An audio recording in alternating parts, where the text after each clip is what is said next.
이 시간 자리에서 일어나셔서 하나님의 말씀을 함께 보시겠습니다. 마태복음 4장 1절부터 11절까지 말씀을 함께 읽도록 그렇게 하겠습니다. 마태복음 4장 1절에서 11절의 말씀입니다. 같이 읽겠습니다. 그때 예수님께서 성령의 인도를 받아 마귀에게 시험을 받으러 광야로 들어가사 밤낮으로 40일 동안 금식하시고 그 뒤에 줄이시니라. 그 시험하는 자가 그분께 나와 이르되 내가 만일 하나님의 아들이거든 명령하여 이 돌들이 빵이 되게 하라 하거늘 그분께서 응답하여 이르시되 기록된 바 사람이 빵으로만 살 것이 아니요 하나님의 입에서 나오는 모든 말씀으로 살 것이라 하였느니라 하시더라. 이에 마귀가 그분을 데리고 거룩한 도시로 올라가 성전 꼭대기에 그분을 세우고 그분께 이르되 내가 만일 하나님의 아들이거든 뛰어내리라. 기록된 바 그분께서 자신의 천사들에게 너에 관한 책무를 주시리니 그들이 자기 손으로 너를 받들어 언제라도 내 발이 돌에 부딪히지 아니하게 하리로다 하였느니라 하매 예수님께서 그에게 이르시되 또 기록된 바 너는 주 내 하나님을 시험하지 말라 하였느니라 하시더라. 마귀가 다시 그분을 데리고 심히 높은 산으로 올라가 세상의 모든 왕국들과 그것들의 영광을 그분께 보여주며 그분께 이르되 내가 만일 엎드려 내게 경배하면 내가 이 모든 것을 내게 주리라 하매 이에 예수님께서 그에게 이르시되 사탄아 너는 여기서 물러가라. 기록된 바 너는 주 내 하나님께 경배하고 오직 그분만을 섬길지니라 하였느니라 하시더라. 이에 마귀가 그분을 떠나고 보라 천사들이 와서 그분을 섬기니라. 아멘. 기도하시겠습니다. 살아계신 하나님 아버지, 하나님의 말씀이 기록된 성경을 우리에게 주시고 우리가 그 성경에 기록된 말씀을 읽고 묵상할 때마다 우리 안에 계신 성령께서 깨닫게 하시고 믿게 하시고 순종하게 하시는 것을 감사합니다. 아버지 하나님, 이 아침에 하나님의 말씀을 함께 나눌 때 주의 성령님께서 우리 각자에게 친히 말씀하시고 말씀을 전하는 자나 듣는 자나 하나님의 뜻을 깨닫고 이 시대 속에서 주의 말씀에 순종함으로 주님을 더 닮아가는 우리가 되게 도와주시옵소서. 부족한 종을 주님 뜻대로 써주시옵소서. 예수님의 이름으로 기도했습니다. 아멘. 자리에 앉으시겠습니다. 성경 기록을 보면 대체적으로 예수님께서 33년 6개월 정도를 이 땅에 사셨다라고 많은 신학자들이 동의를 합니다. 33살 그때 예수님은 십자가를 지시고 돌아가셨고 부활하셨습니다. 그리고 부활하신 후에는 40일 정도 이 땅에 머물러 계시다가 제자들이 보는 가운데 하늘로 올라가셔서 지금은 하나님 우편에 앉으셔서 이 땅에 다시 오실 때를 기다리고 계십니다.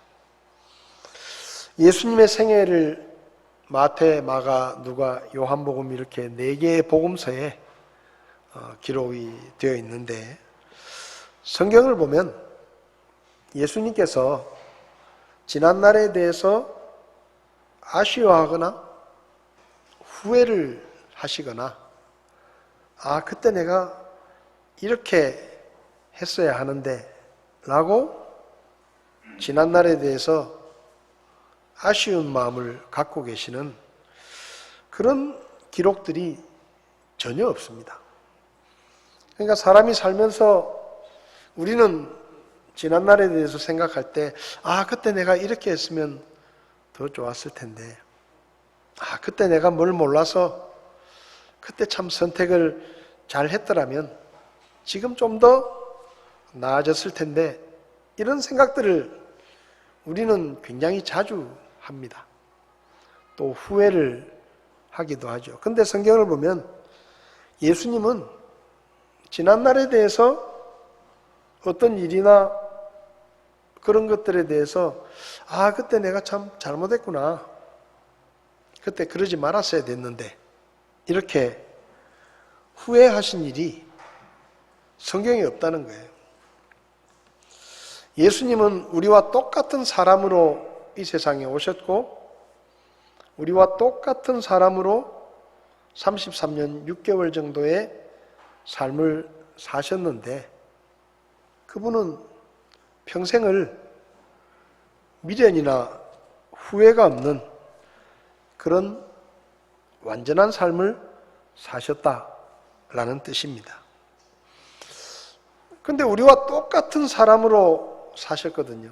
비록 그분이 하나님이시지만 이 땅에 사람의 몸을 입고 오실 때 하나님으로서의 모든 능력과 지혜와 권세와 모든 것들을 다 내려놓고 우리와 똑같은 사람의 몸으로 태어나고 사람의 몸을 입고 살고 그렇게 사셨는데 어떻게 예수님은 한 번도 후회를 하시거나 미련이 없는 그런 삶을 사셨을까?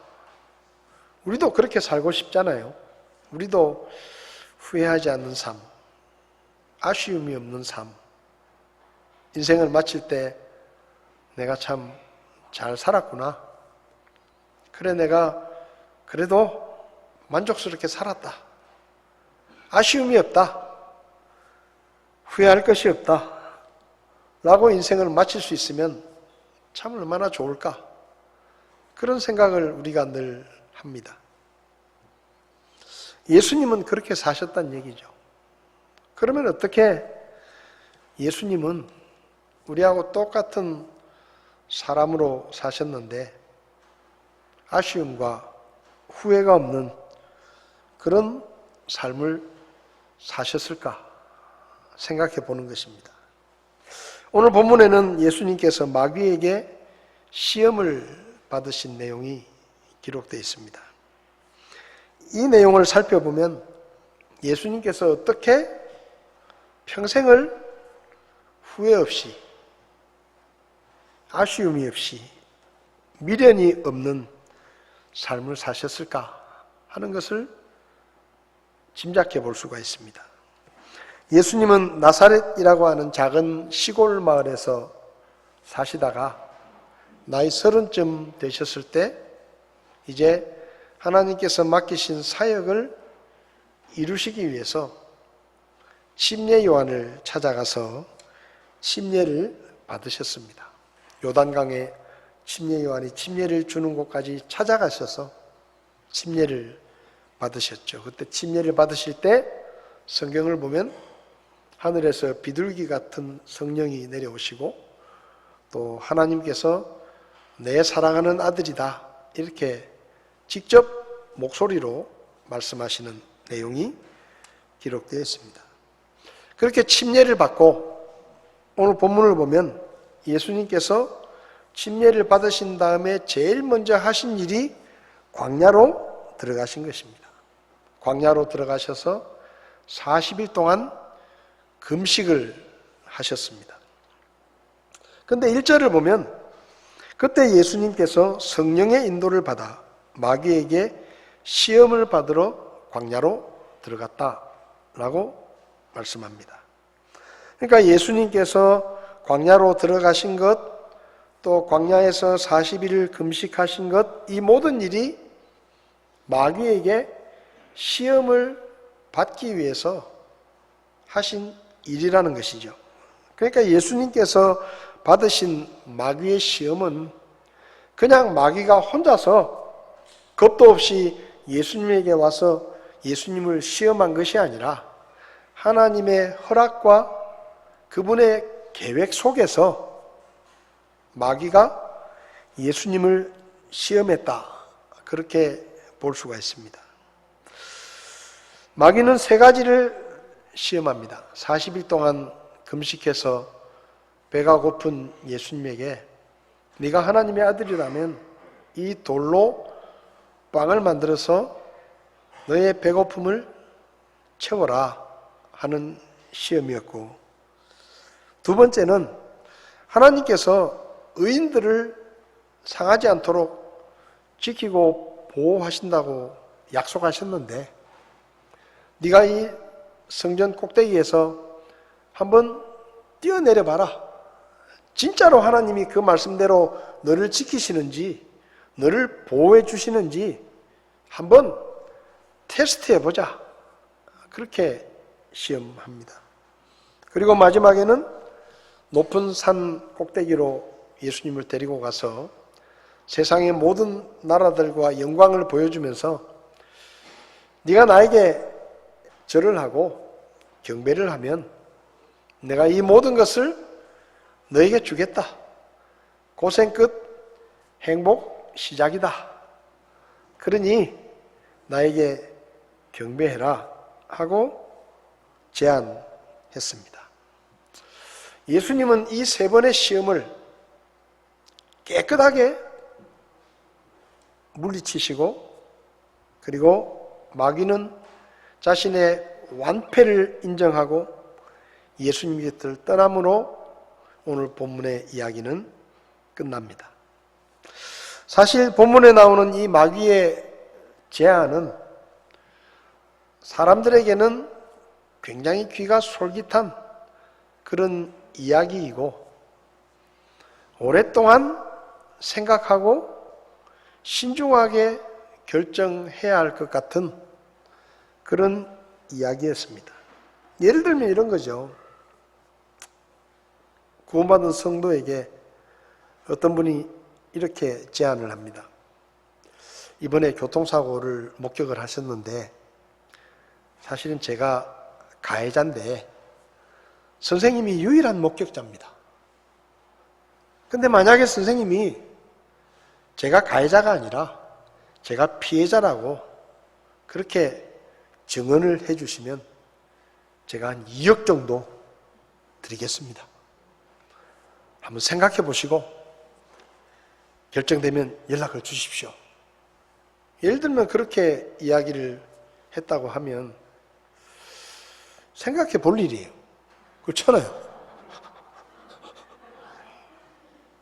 1,000만 원도 아니고 2억인데 2억 정도 내가 말만 그냥 몇 마디 해주면 2억을 그냥 준다는데 귀가 솔깃하잖아요. 요즘같이 먹고 살기 힘든데 대출도 빨리 갚아야 되는데 이자는 자꾸 올라가고 2억이면은 그 빚 갚을 수 있는데 생각해 볼 일입니다.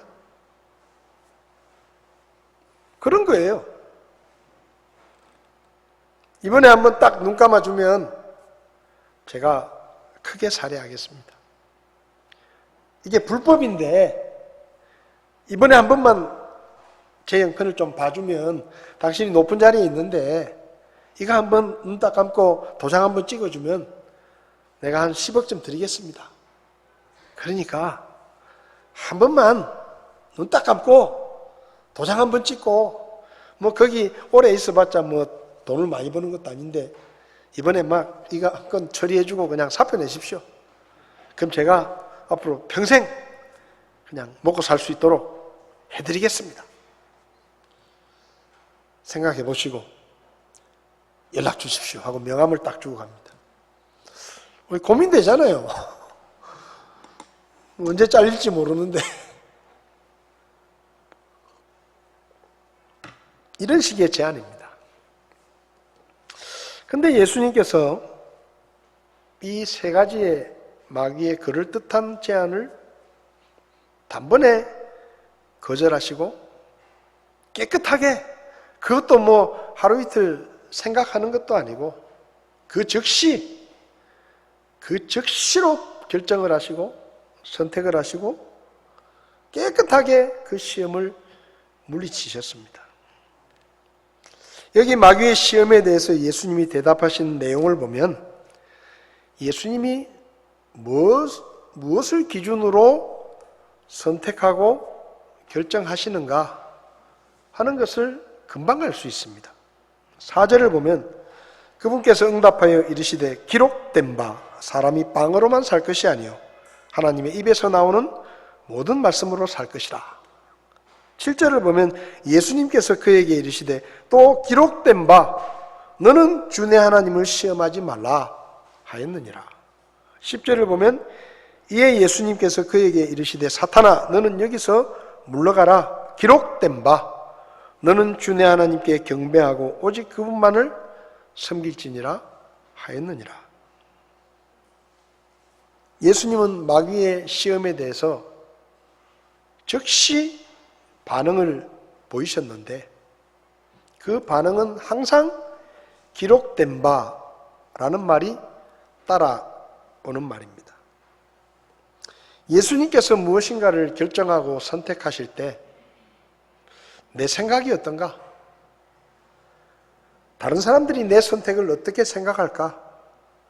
내가 이렇게 하는 것이 더 유익한가? 저렇게 하는 것이 더 나은가?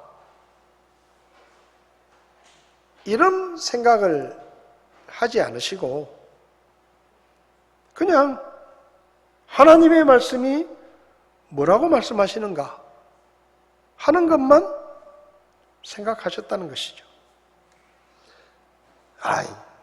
이번에 한 번만 제 편이 돼주시면 제가 2억을 드리겠습니다. 좀 생각해 보시고 저는 생각할 필요 없습니다. 하나님의 말씀에 거짓 증거하지 말라. 생각 없으니까 돌아가십시오. 그렇게 했다는 거예요. 이게 불법인데 제가 한 10억 정도 드릴 테니까 좀 한번 생각해 보시고 고민해 보시고 결정이 되면 연락을 주십시오. 저는 생각할 필요가 없습니다. 하나님의 말씀에 뇌물을 받지 말라 그랬으니까 필요 없습니다. 다시는 찾아오지 마십시오. 그렇게 했다는 거예요. 예수님은.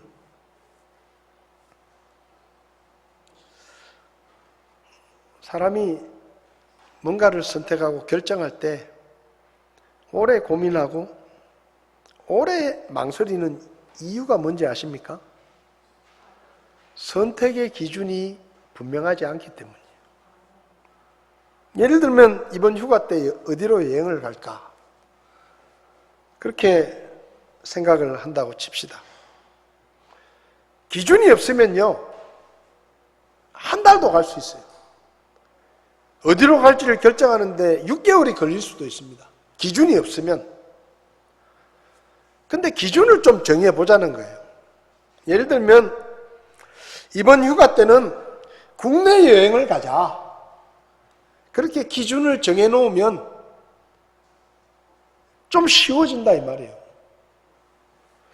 이번 휴가 때는 오랜만에 우리가 기차 여행을 한번 해보자. 그렇게 기준을 정해놓으면 훨씬 쉬워요. 어디로 갈지를 고민할 내용이 그렇게 많지 않아요. 왜냐하면 기차를 타고 가는 거니까 기차가 갈 수 있는 곳에 가야 되고, 그렇게 딱 기준을 정해놓으면 고민이 짧아지고 빨리 결정을 할 수가 있어요. 근데 아무런 기준이 없으면 엄마는 해외로 가자 그러고 아빠는 국내로 가자 그러고 애들은 또 수영하러 가자 그러고 이게 다 중구난방이야. 그래서 이게 타협하기가 쉽지가 않아요. 근데 기준을 딱 정해놓으면 훨씬 고민이 줄어들고 훨씬 빨리 결정을 하는 겁니다. 시간 낭비를 줄일 수가 있죠. 예수님께서 마귀가 시험을 할 때 즉각적으로 결정하십니다. 한 5분만 생각할 시간을 달라고. 내가 5분만 좀 생각해보고. 예수님에게는 그런 게 없어요. 마귀의 말이 끝나자마자 즉각적으로 예수님의 대답이 튀어나옵니다. 기록된 바. 기록된 바. 이게 예수님의 기준이에요. 하나님의 말씀이 뭐라고 말하느냐. 예수님의 삶에 왜 후회가 없고 왜 아쉬움이 없고 미련이 없느냐. 예수님은 항상 하나님의 말씀이 기준이었습니다. 우리가 인생을 살면서 후회하고 미련이 자꾸 생기는 이유는 하나님의 말씀을 기준으로 선택하는 게 아니라 자꾸 우리의 선택의 기준이 달라지기 때문이에요. 우리 애 때문에. 그때는 상황이 그럴 수밖에 없었다. 그때는 내 생각에 그게 최선이었다. 그때 내가 그걸 선택하지 않았으면 수많은 사람들이 나를 비난했을 것이다. 그때는 형편이 어쩔 수 없었다. 우리는 너무 많은 선택의 기준을 가지고 그때마다 다른 선택의 기준을 가지고 결정하고 선택합니다. 그래서 시간이 지나면 후회하는 거예요. 그때 그 사람 말을 안 들을 건데 괜히 그 사람 말을 들어가지고 그 후회가 되는 거예요. 그때 그 사람 말을 들을 걸. 괜히 내 고집을 해가지고 그때 의사 선생님 말을 들을 걸. 괜히 내가 괜찮다고 까불다가 이제 죽게 됐구나. 그래서 후회하는 거예요. 여러분, 여러분의 선택의 기준들은 어떠십니까? 우리가 예수님처럼 살려고 하면 예수님처럼 하나님의 말씀을 기준으로 결정하고 선택하면 우리도 예수님처럼 후회하지 않는 그런 인생을 살 수가 있습니다.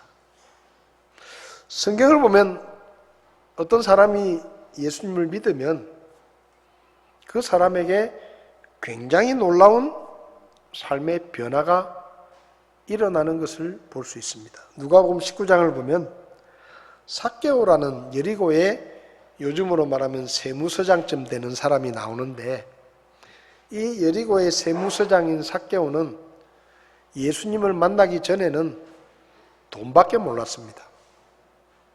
돈 되는 일이라고 하면 동족들을 등치고 동족들의 돈을 강압적으로 빼앗고 세금이라는 명목으로 착취를 했던, 그래서 세무서장의 자리에까지 오르고 꽤 많은 재산을 모았던 사람입니다. 그런데 어느 날 이 삭개오가 예수님을 만납니다. 그리고 예수님을 믿습니다. 근데 예수님을 믿고 난 다음에 이 삭개오가 사람들 앞에서 뭐라고 이야기를 하는가 하면 이렇게 말합니다. 내가 내 재산의 절반을 팔아서 가난한 사람들에게 다 나눠주겠습니다.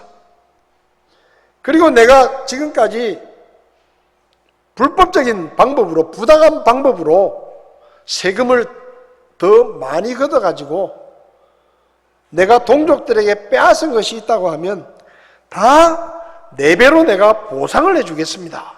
그렇게 말을 해요. 근데 이게 누가 시켜서 하는 말이 아니에요. 예수님이 야 삭개오야, 이제 너 나를 믿기로 했으니까 내 말을 들어라. 네가 나쁜 짓을 많이 했는데 이제부터라도 좀 착하게 살아야 안 되겠느냐. 네 재산의 반을 팔아가지고 가난한 사람들에게 나눠주고, 그리고 네가 이때까지 못된 짓을 해가지고 이웃을 괴롭히고 빼앗은 것이 있으면 다 변상을 해줘라. 그래가지고 삭개오가 마지못해서 하기 싫은데 예수님이 하라 그러니까 해야지 하고 한 게 아니에요. 예수님은 아무 얘기도 안 하셨는데 삭개오가 스스로 자진해서 내 재산의 반을 팔아서 가난한 사람들에게 주고, 내가 나쁜 짓을 해서 빼앗은 그 세금들은 내가 4배로 다 배상하겠습니다. 자기가 그냥 말하는 거예요. 누가 시킨 것도 아니에요. 사도행전 9장을 보면 바리새인이었던 유대교에 특별한 열심이 있었던 바울이라는 사람이 나오는데, 이 사람은 유대교에 워낙 충성스러운 사람이어가지고 어느 날 갑자기 부활의 복음을 전하고 기독교가 생겨나고 예수 믿는 사람들이 생기니까 유대교를 믿던 사람들이 그쪽으로 가니까 저 기독교가 우리 유대교의 적이다. 하나님의 적이다. 그래서 내가 하나님을 위해서 저 기독교를 척결해야 되겠다. 그래가지고 누구보다 앞장서서 예수 믿는 사람들을 잡아 가두고 죽이고 교회를 핍박하고 이런 일을 제일 열심히 했던 사람이 바울입니다.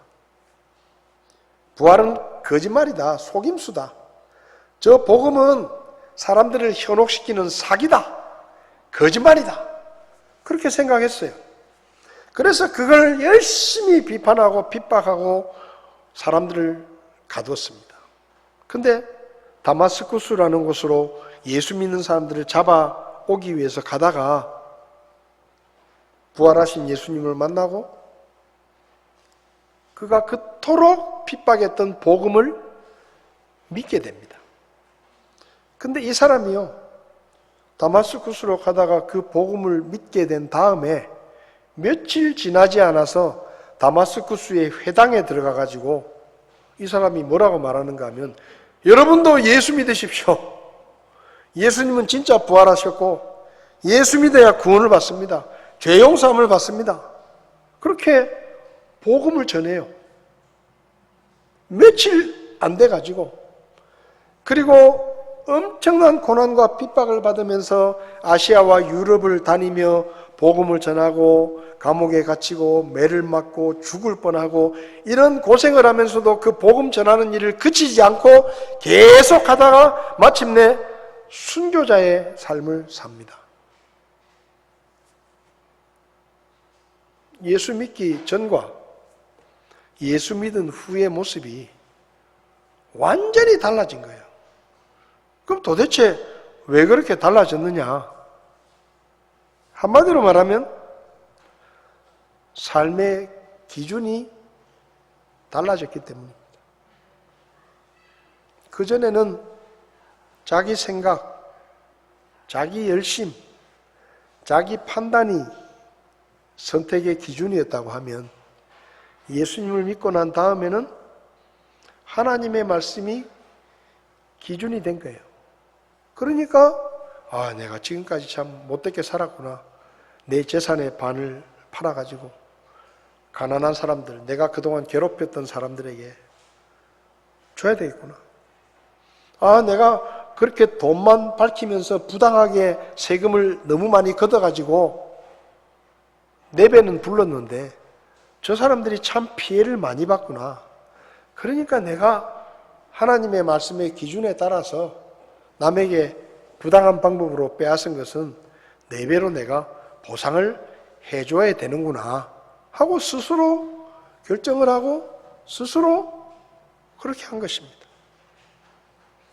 선택의 기준이 달라졌기 때문에 삶의 모습이 달라진 것입니다. 오늘날 예수님을 믿는다고 하는 사람들 중에 예수님을 믿은 후에도 삶의 기준이 전혀 달라지지 않고 예수 믿기 전에 살았던 그 믿지 않는 사람들과 똑같은 삶의 기준, 사람들의 말이나 세상의 기준을 따르고 사는 사람들이 참 많습니다. 고린도후서 5장 17절을 보면 그런즉 누구든지 그리스도 안에 있으면 그는 새로운 창조물이라 옛 것들은 지나갔으니 보라 모든 것이 새롭게 되었도다 라고 말합니다. 예수 믿으면 그 사람은 완전히 새로운 사람이 된다 라고 말씀하셨죠. 로마서 12장 2절을 보면 너희는 이 세상에 동화되지 말고 오직 너희 생각을 새롭게 함으로, 예수 믿으면 새로운 생각이 들어오고 그 새로운 생각에 의해 변화를 받고 하나님의 선하시고 받으실 만하며 완전하신 뜻이 무엇인지 그 뜻을 따라 살게 된다 라고 말씀합니다. 그러니까 예수 믿으면 한마디로 말하면 달라진다는 거예요. 사람이 변한다는 것입니다. 모든 삶의 기준이 달라진다는 이야기입니다. 예수 믿기 전에는 그냥 뭐가 좋으냐, 뭐가 나한테 유익이 되냐, 그까짓 그 2억 한번 받고 눈 한번 감아주고 그냥 한번 해주면 2억이 들어오는데, 그까짓 불법이라도 뇌물 10억 준다는데, 뭐 한번 하고 팔자나 고치자 해가지고 받아먹고 그랬을 것 같은데, 예수 믿고 나니까 왜 이러십니까? 생각해 보시라고요? 저는 생각할 필요가 없습니다. 하나님의 말씀에 이웃을 위해서 거짓 증거하지 마라. 저는 거짓말하면 안 되는 사람입니다. 예수님을 믿기 때문에. 뇌물요? 전 생각할 필요 없습니다. 갖고 가세요. 하나님의 말씀에 뇌물 받지 말라고, 뇌물은 사람의 눈을 어둡게 한다고 하면 안 된다고 말씀하시니까 저는 10억이 아니라 100억을 주신다 그래도 저는 안 받습니다. 가보이소. 오래 안 걸린다는 얘기예요. 즉시 결정할 수 있다는 이야기입니다. 왜? 하나님의 말씀이 기준이니까. 그게 맞다는 거예요. 여러분, 예수님은 딴 사람들이 내 선택을 어떻게 생각할까? 야 등신아 10억 준다는데 뭐 한번 눈 딱 감고 받지. 내 같았으면 100번도 받았겠다. 그 등신같이 예수 믿는 게 뭐라고? 예수 믿는다고 밥이 나오냐 떡이 나오냐? 응? 네가 몇십 년 동안 교회 가도 10억은커녕 1억도 잘 되는 거 내가 못 봤다. 그걸 왜 안 받노 이 등신아? 여보, 한번 봤지. 지금 우리 돈이 얼마나 필요한데 지금 아파트 사는데 대출 받아가지고 지금 이자가 눈덩이처럼 불어나는데 저 등신 같은 게 정말 한번 눈 감고 받으면 되지 예수 믿는 게 그리 중요하다고. 지가 하나님이가 남들 다 그렇게 산다. 교회 장로, 교회 집사 다 그렇게 산다. 지 혼자 예수 잘 믿겠다고 그런 소리 들을 수 있어요. 근데 그런 거 생각 안 하는 거예요. 내가 선택한 것에 대해서 남이 뭐라고 말할까? 다른 사람들이 어떻게 생각할까? 그거 생각하든지 말든지 하나님의 말씀에 기록된 바 나는 미련 없다. 이거 받으면 우리 애 뒷바라지도 좀 할 수 있고 유학도 좀 보내줄 수 있고 이참에 그냥 17년 된 차도 좀 바꾸고 참 한번 폼나게 한번 살아볼 수 있을 것 같은데 한번 그냥 눈 딱 감고 받아볼까? 내가 언제 이런 돈을 만져보겠냐? 내 살 날도 얼마 남았는데 퇴직금도 중간에 다 땡겼어가지고 받을 것도 없는데 그런 생각이 속에서 올라오는 거예요. 그런 거 생각하면 고민이 길어집니다. 판단이 잘 안 서요. 하루에도 마음이 이랬다 저랬다 왔다 갔다 바뀝니다. 밥맛도 없고 입맛도 없고 회사에 가서도 멍하니 있고 옆에서 누가 불러도 들리지도 않고 그렇게 세월이 가요. 근데 기록된 바 하고 결정을 시작하면 간단합니다. 생각할 필요도 없어요. 이미 결정은 답은 나와 있는 거예요. 즉시 예수님처럼 마귀가 한번 해봐라 기록된 바 마귀가 또 나한테 경배 한번 해봐라 내가 다 줄게 기록된 바 끝이에요. 끝. 두 번 얘기할 필요도 없어. 그것만 따지면 되는 거예요. 이게 하나님의 말씀에 맞나 안 맞나? 야 네가 40일 동안 지금 굶었는데 하나님의 아들이라며 뭐 꼭 하나님이 주신 능력을 하나님을 위해서 써야 되나? 네가 지금 네 코가 석잔데 급하니까 빨리 이 돌로 빵 만들어서 일단 네 배부터 채워라. 금강산도 식후경인데 그렇게 말해요. 근데 예수님이 말합니다. 기록된 바 사람이 빵을 먹고 육체의 배고픔을 해결한다고 잘 사는 게 아니다. 하나님의 말씀을 듣고 영이 살고 영적인 삶이 더 중요하다. 아이고 그것도 모르면서 이 마귀가 그렇게 대답하시는 거예요. 야, 하나님께서 자기 백성을 다치지 않도록 지켜주신다고 약속했는데 그 약속이 진짜인지 아닌지 어떻게 아냐? 이참에 한번 테스트 한번 해봐라. 여기서 네가 한번 뛰어내려봐라. 그러면 하나님이 진짜로 너를 도와주시는지 안 도와주시는지 그거 알 수 있지 않겠냐? 기록된 바 주 너의 하나님을 시험하지 마라. 이놈아, 하나님은 시험할 대상이 아니라 내가 믿어야 되는 분이다. 어디 그분을 의심하고 그분을 시험하라고 까불고 있냐? 간단한 거예요. 나한테 한 번만 경배하면 내가 세상의 모든 왕국과 다 줄게. 다 줄게. 기록된 바. 웃기고 자빠졌네. 네가 뭘 이걸 다 준다고 네가 주인이냐? 하나님 허락 없이는 눈꼬리만큼도 아무것도 못하는 놈이 나한테 이걸 다 주겠다고 헛소리하지 마라. 순 사기꾼이다. 진짜 주인은 하나님이시다. 이 세상과 이 세상 영광을 나에게 주실 수 있는 분은 하나님이신데 네가 가짜 주인 행세를 하면서 어디서 사기를 치려고? 끝난 거예요. 그러니까 마귀가 깨갱하고 그냥 가는 겁니다. 얘기해봤자 시험할 게 뭐 3가지밖에 없겠어요? 더 해봤자 그 입에서 나오는 건 기록된 바 밖에 없으니까 아예 그냥 막 손 들고 가는 거예요.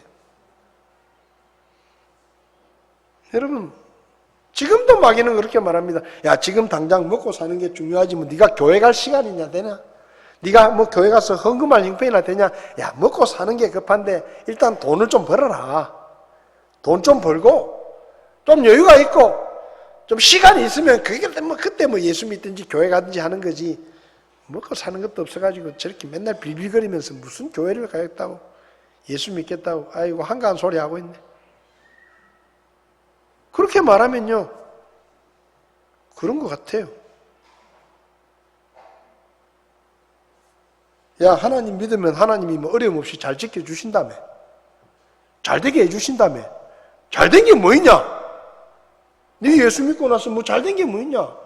먹고 사는 거 옛날하고 똑같고 맨날 빚 못 갚아가지고 허덕거리고 있고 네 애들도 뭐 특별히 잘 된 게 뭐 있냐? 하나님이 도와주신다는 그 말 같지도 않은 소리 아직도 믿냐? 야, 그거 집어쳐라, 집어쳐. 차라리 절에 가라, 절에.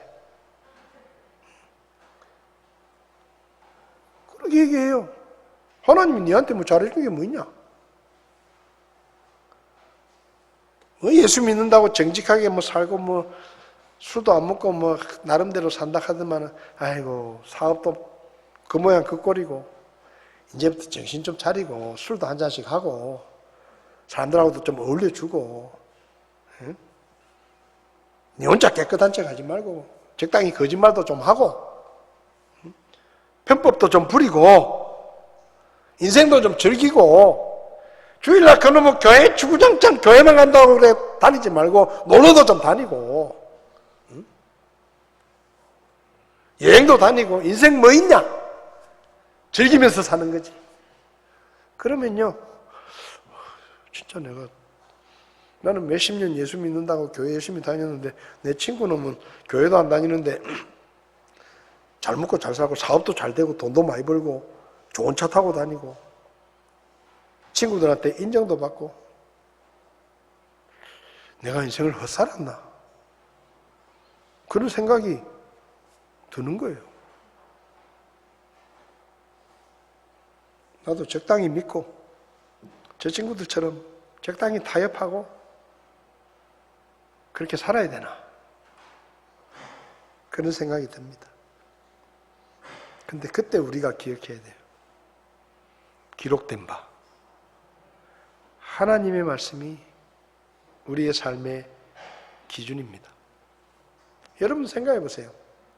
만약에 하나님께서 하나님의 말씀을 기준으로 우리를 대하지 않으시고 다른 기준으로 우리를 대하신다고 하면 여러분들은 모르지만 저는 죽었다 깨어나도 천국 못 갑니다. 저는 죽었다 깨어나도 구원 못 받습니다. 근데 다행히도 하나님이 하나님의 말씀을 기준으로 저를 판단하시는 거예요. 죄를 얼마나 지었느냐, 얼마나 착하게 살았느냐, 얼마나 정직하게 살았느냐, 얼마나 베풀면서 살았느냐, 그런 게 아니라 불신앙을, 죄를 버리고 내가 보낸 예수를 하나님의 구원자로 믿었느냐 안 믿었느냐, 그 기준만 가지고 저를 판단하신다는 거예요. 그러니 저 같은 사람이 구원을 받죠. 그러니 저 같은 사람이 천국의 소망을 품고 살 수 있죠. 하나님의 말씀이 기준이기 때문에. 저와 여러분들이 어떻게 예수님처럼 살 수 있느냐? 다른 거 다 접어두고 기록된 바, 요것만 하면 돼요. 요것만 하면. 뭐 무슨 얘기가 들어오면 하나님 말씀이 뭐라고 하셨지? 기록된 바, 생각하고 주저하고 망설이고 고민하고 할 필요 없어요. 기록된 바. 그게 우리의 선택과 삶의 기준이 되면 깨끗하게 끝나는 겁니다. 예수님께서 겟세마네 동산으로 가실 때 생전 처음으로 제자들에게 이렇게 말씀하십니다. 야, 내 혼이 심히 슬퍼서 죽을 지경이다. 내가 너무 괴롭다. 그러니까 너희도 졸지 말고 나를 위해서 기도해라. 처음으로 예수님께서 제자들에게 내가 너무 슬프고 마음이 괴롭고 힘들고 너무너무 고통스럽다. 그러니 나와 함께 기도해달라고 이야기하십니다. 그리고 하나님 앞에 기도하실 때도 시작은 이렇게 하십니다. 하나님, 할 수 있으면 이 잔을 저에게서 옮겨주십시오. 할 수 있으면 이 잔을 저에게서 옮겨주십시오. 그러니까 예수님이 사람이잖아요. 얼마나 마음이 힘들고 십자가를 앞두고 괴로우면 그 아무것도 아닌 제자들에게 내 혼이 심히 슬퍼 죽을 지경이다.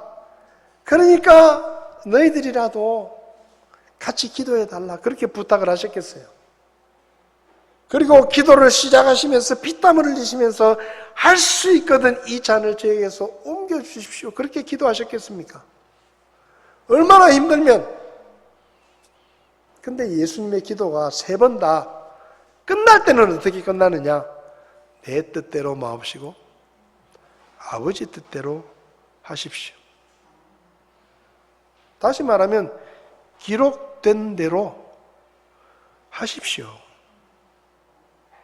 내 마음이 슬퍼서 죽을 지경이고 너무너무 고통스럽고 아무것도 아닌 제자들에게까지 기도 부탁을 해야 되고 기도하려고 앉아도 이 잔을 피하고 싶은 마음이 속에서 끓어오르지만 내 기준이 하나님의 말씀이니 기록된 대로 하십시오. 그게 맞습니다. 그게 예수님의 선택입니다. 여러분, 하나님의 말씀을 여러분의 삶의 기준으로 삼으시기 바랍니다. 어떤 망설이거나 결정해야 될 일이 생기면 딴 생각하지 말고 하나님의 말씀이 무엇이라고 말씀하시는가? 이것이 하나님의 말씀에 맞는가 안 맞는가? 그것만 생각하시고 여러분의 삶에 기록된 바로 시작하고 결정하면 예수님처럼 우리도 후회하지 않는 삶, 미련이 없는 삶을 살게 될 것입니다. 저와 여러분들이 그렇게 살 수 있기를 바랍니다. 다 눈을 감으십시오.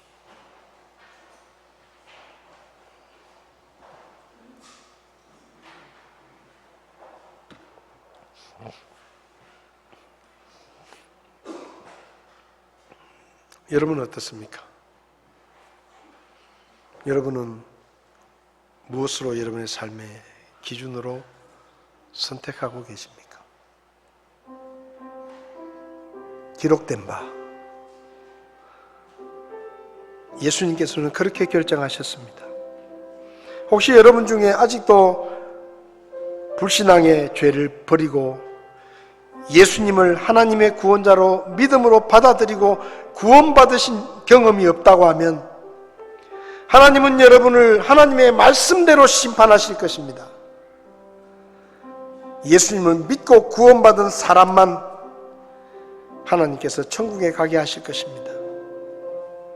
여러분 중에 아직도 예수님을 믿지 않는 분이 계시다면 오늘 불신앙을 버리고 예수님을 구원자로 믿어야 구원을 받게 될 것입니다. 목사님, 저도 구원받기 원합니다.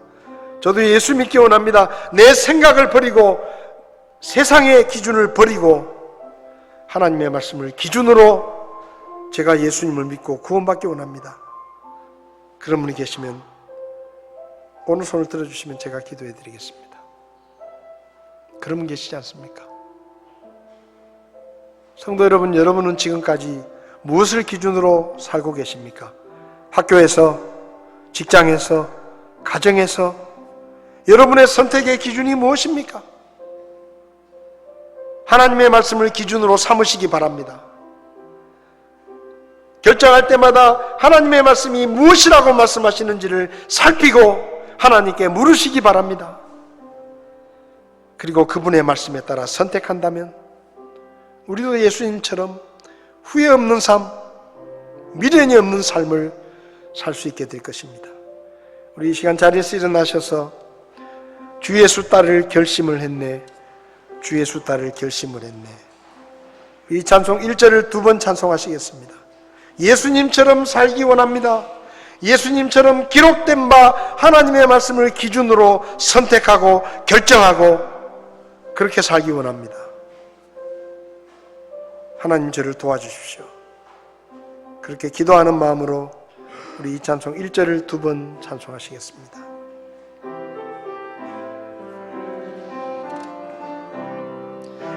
주 예수 따를 결심을 했네, 주 예수 주 예수 따를 결심을 했네, 뒤돌아서지 않겠네. 주 예수 따를 결심을 했네, 주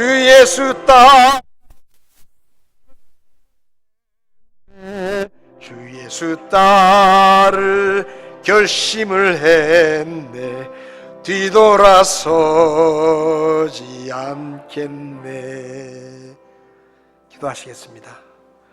하나님 아버지, 오늘 말씀을 통해 예수님께서 시험 앞에서 무언가를 결정해야 되는 그 선택 앞에서 기록된 바 하나님의 말씀을 기준으로 선택하셨던 것을 저희들이 배웠습니다.